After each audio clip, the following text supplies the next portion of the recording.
It is richly ironic when today India, along with so many parts of the other parts of the world, is reeling under the terror of the right wing, when the West Asia crisis is enveloping the whole world, when this government has neither given us any answers as to what our Honorable Prime Minister was doing in Israel 2 days before the Iran-Israel war started, nor have the people of India been given any clear roadmap as to how our energy crisis is going to unfold, when queues are forming outside petrol stations, when black marketeering of LPG cylinders is going on, when airfares have exploded because the ministry has removed the airfares cap, suddenly you're having a discussion on left-wing extremism.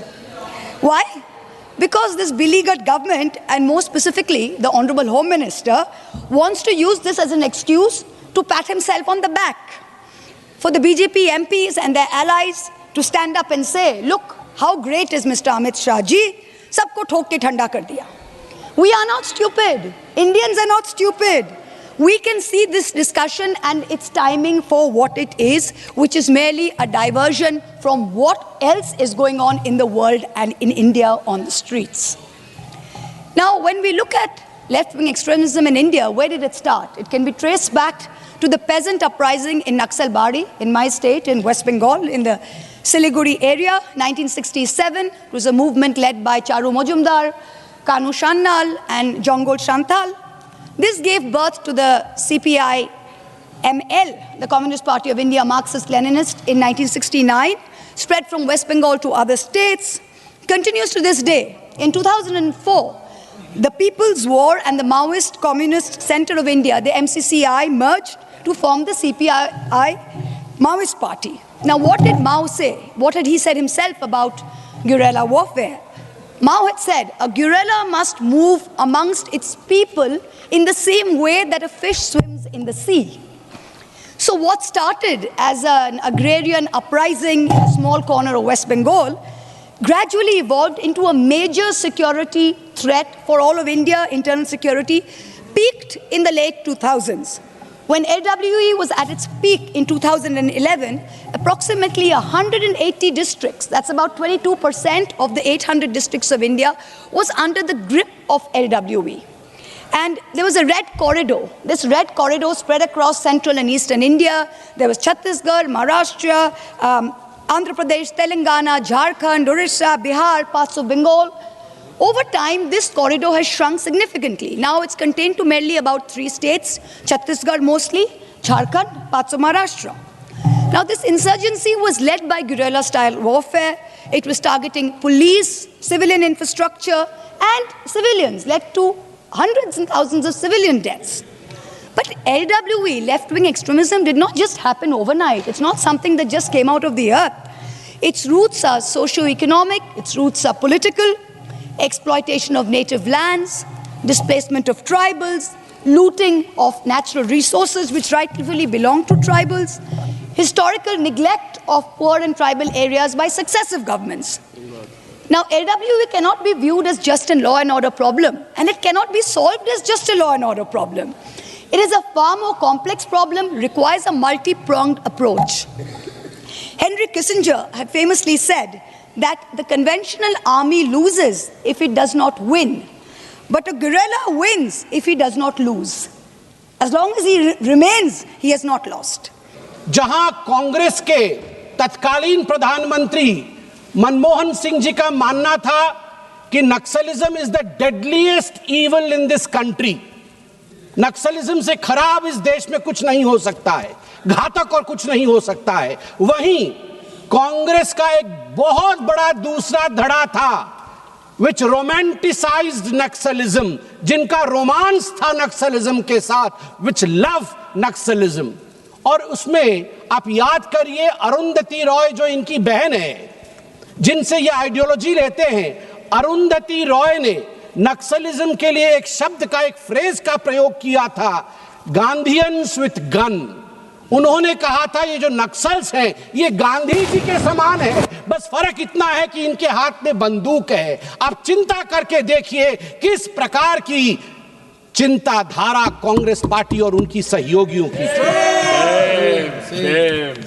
अभी थोड़ी देर पहले मैं सुन रहा था और वास्तविकता है, ये विडंबना है कि इसी देश में भारत देश में कुछ ऐसे क्षेत्र थे जिन्हें लिबरेटेड जोन कहा जाता था, जहां पर लोग भारत के संविधान को अपने जेब में रख के चलते थे। जेब में, आज भी कुछ लोग जेब में रख के चलते हैं। वहां भारत का संविधान नहीं चलता था, वहां भारत की पुलिस और सुरक्षा की कर्मियों के विषय नहीं चलते थे। वो लिबरेटेड जोन थे, जैसे कि दंडकारण्य, जैसे कि पार्श्वनाथ, जैसे कि बूढ़ा पर्वत। आप पूछिए छत्तीसगढ़ के लोगों से, वो आपको बताएंगे ये लिबरेटेड जोन कौन से थे।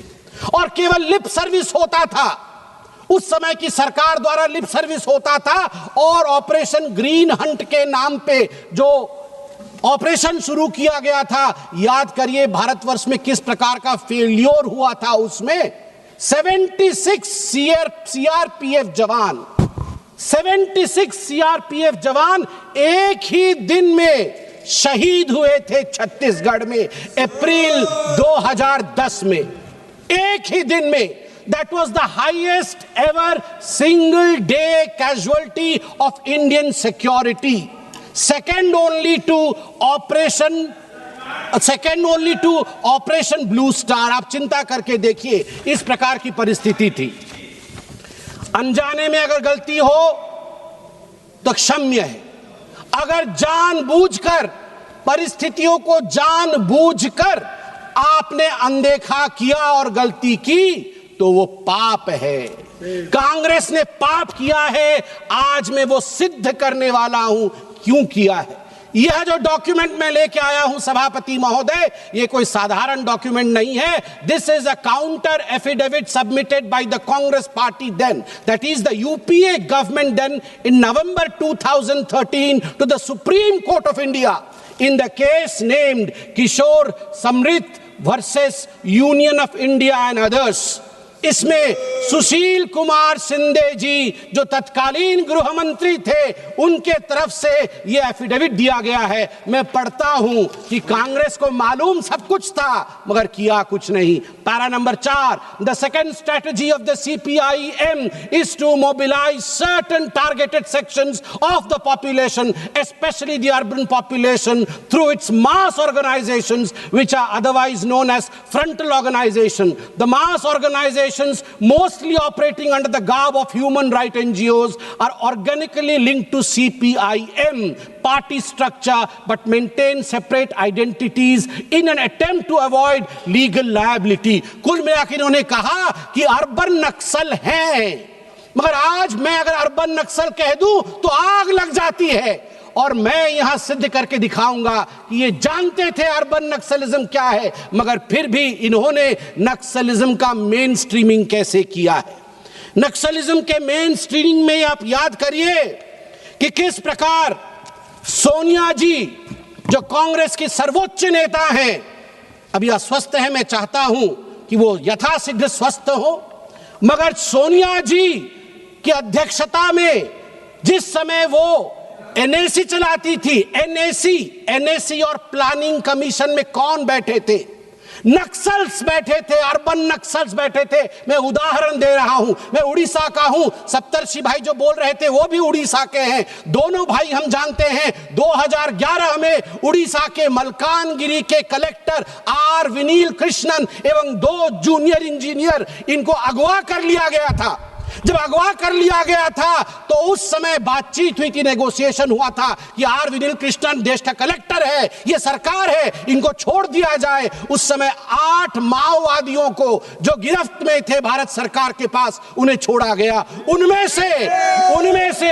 से एक माओवादी जिनका नाम है ए पद्मा, वो महिला थी, ए पद्मा। आप जानते हैं जिसे छोड़ा गया ए पद्मा वो क्या करती है? ये ए पद्मा जो हर्ष मंदार हैं, जो NAC के सदस्य थे, सोनिया गांधी जी के राइट हैंड थे, उनके द्वारा जो ऑर्फेनेज चलाया जाता है जिसका नाम अमन वेदिका है, उसको ए पद्मा चलाती थी।